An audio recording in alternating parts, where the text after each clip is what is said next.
Уур амьсгалын өөрчлөлтийн эсрэг байгаль орчны тогтвортой менежментэд залуусын оролцоо хамгийн чухал юм.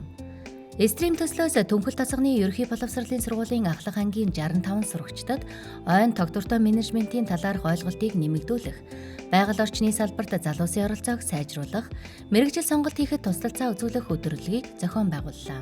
Хус мод бол 6.1% эзэлдэг, нарс мод 5% эзэлдэг, сайн нэрсэн бусад моднууд нь 0.9% эзэлдэг байна.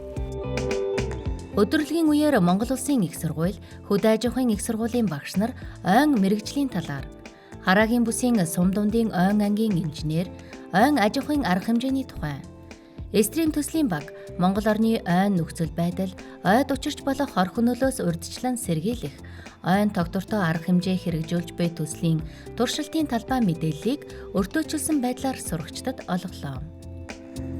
Бусдад тэргүүлдэг ийм сургуулиуд сонгож мэрэгчлээ эзэмшүүл та бүхэн бас тэтгэлэг урамшуулал тэрнийгээ дагаад тэр нарийн мэрэгчлийг эзэмших боломж бол өргөн нээлттэй байгаа. Ойрын 20-30 жил хамгийн эрэлттэй байх мэрэгчлүүдийн жагсаалт гэж гарсан байдгийн. Байгаль орчны чиглэлээр мэрэгжил бол эрэлт хэрэгцээ их байх юм аа.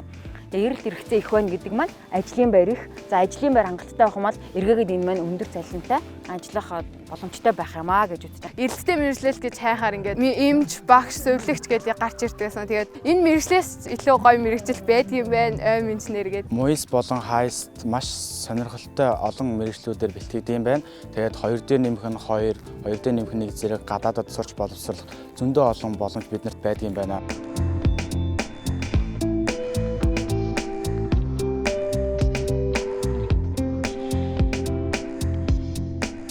Эстрим төслийг Европын холбооны бүгд наримдах Герман улсын эдийн засгийн хамтын ажиллагаа, хөгжлийн яамны хамтарсан санхүүжилттэйгээр Германы олон улсын хамтын ажиллагааны нийгэмлэг болон нэгдсэн үндэсний байгууллагын хүнс хөдөө аж ахуйн байгууллага хамтран хэрэгжүүлж байна.